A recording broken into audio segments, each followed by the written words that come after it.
If you're buying a robot vacuum in 2026, you seriously need to look at this one. This is the ECOVACS DEEBOT T90 Pro OMNI.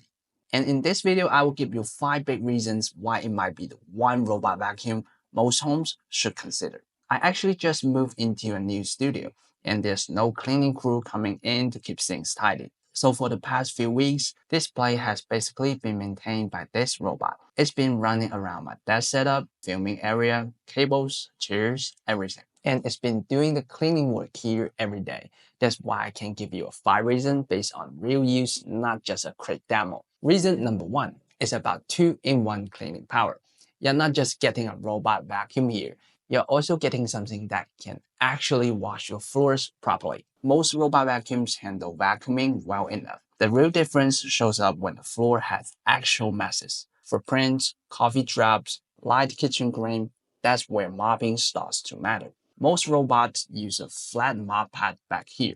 This one uses a roller. It's the same kind of roller you will see on a wet and dry floor washer. So instead of dragging a pad across the floor, it's rolling and scrubbing as it moves. You can see that motion when it's working. That's why the floor looks different after it's done. The roller on this one is 27 centimeters long. That's about 50% longer than most robot map setups. So each pass covers more floor.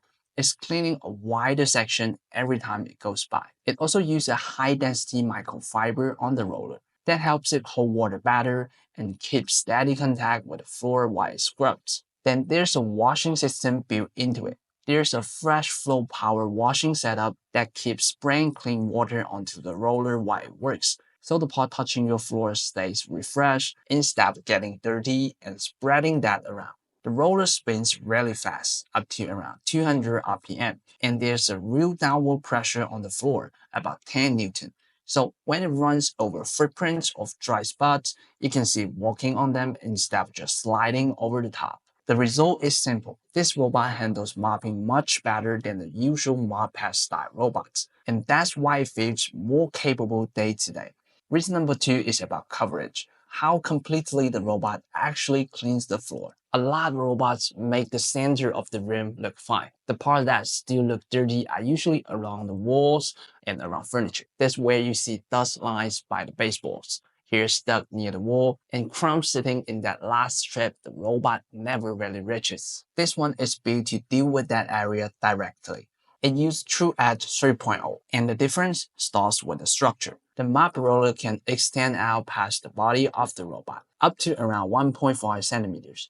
So the scrubbing surface itself is reaching closer to the baseboard line instead of stopping shots. The way it extends also matters. It's established an air cushion, which means it can stay smoothly pressed toward the edge while moving. It doesn't pop in and out. It keeps the side contact more stable as it travels along the wall. There's also a 3D structure line edge sensor on the front side. That helps the robot check the wall line more precisely, so it knows where the edge actually is. It can hold a tighter path along the boundary instead of drifting around after a few seconds. The side brush design also plays a role here. It naturally pushes dust and small debris toward the section path when the robot is moving along edges and furniture legs. So the edge cleaning is not just about the mop. The vacuum side is working there too. In real use, this shows up in a very simple way. You see fewer dust lines left along the walls, corners looks more finished, around chair legs and table legs, you don't get that ring of leftover crumbs as often. When the edges are handled well, the whole room looks properly clean, not just the middle. Alright, reason number 3 is about how well it handles a floor that isn't perfectly clear. This robot is built to move through tighter areas and changing layouts without losing its path. Its navigating system keeps the movement stable, so it doesn't hesitate too much around furniture legs or narrow gaps. It keeps a smooth forward flow instead of constantly correcting itself. Obstacle avoiding is a big part of this. It can recognize objects on the floor and adjust its roads instead of just pushing into them. So when there are cables near desks, chair bases, or small items in the cleaning path, it's more likely to slow down slightly, root around, and continue, rather than getting stuck or dragging something along.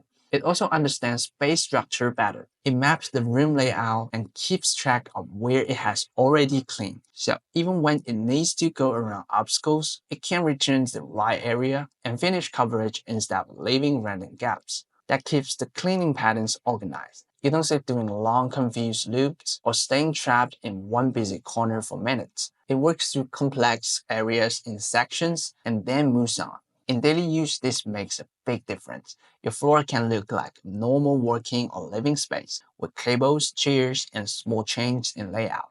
And the robot can still complete the run with fewer interruptions. So even when your floor setup gets messy, it can still go through the space and finish the cleaning in a steady way. Reason number 4 is about efficiency.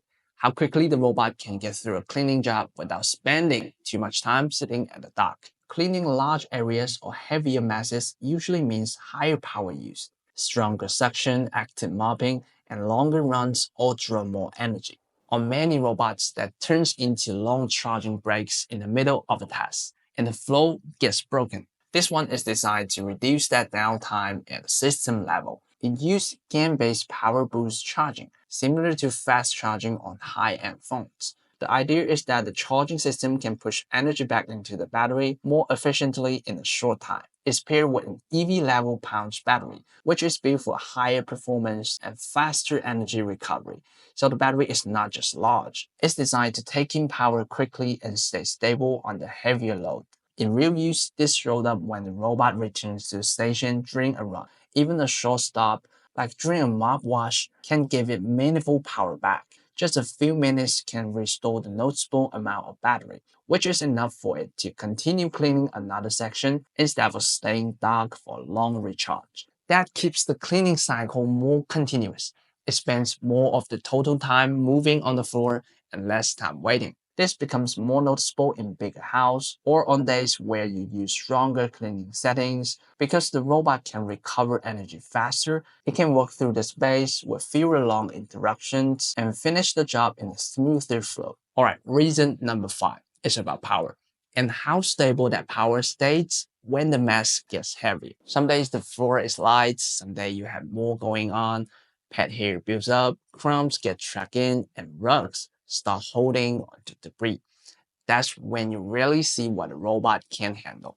This one runs with up to 30,000 pounds of suction, and you can actually see the difference when it picks things up. Larger lightweight stuff like bits of paper or loose debris get pulled in quickly, and it needs fewer passes to clean an area. The airflow design is part of that. It uses a straight-through airflow path with a high-efficiency motor, so the air can go through directly. That helps keep the pickup strong across different floor types. Then there's the hair side of things. Strong suction only helps if the brush keeps working properly. This one uses Zero Tangle 4.0. So when it pulls in pet hair or long hair, it's less likely to wrap around the main brush. You can see that clearly after a hair test. It picks up the hair, keeps moving, and the brush area stays much cleaner instead of turning into a tangled mass that slows everything down. The side brushes are also built with anti-tangle design, so they keep guiding debris inward without constantly getting clogged. What this adds up to is headroom. Even when the floor is dirtier than usual, or when you run it on mixed surface like hard floor or rugs, the performance stays more consistent. So this is what daily use actually looks like for me. In my studio, I run this more like a routine than a special cleaning day. Most days, it's just a full area run to keep dust, hair, and small debris from building up on the floor. I don't wait until things look bad. I let it maintain the space regularly, so the floor stays in a stable cleaning state. Then once in a while, when there's more mess than usual, I will run a deeper clean with stronger settings. That's where the mopping system and suction power really show up more. The key thing is using a robot vacuum like this doesn't add extra work. It goes out, do the cleaning, handles the floor, and then returns to the station. So who is this robot actually for? I think this fits most homes because it handles the full floor job well, strong vacuuming, serious mopping, better edge coverage, and the station helps keep maintenance lower. It makes even more sense if you have pets, a busy household, or a larger space when you want cleaning to stay automatic. If your floor gets messy often or you care about mopping performance and not just vacuuming, this kind of setup makes a lot of sense. If you only need light vacuuming once in a while and mopping is not that important for you, there are simpler and cheaper options. But if you want one machine to handle daily floor maintenance properly, this is a very complete setup.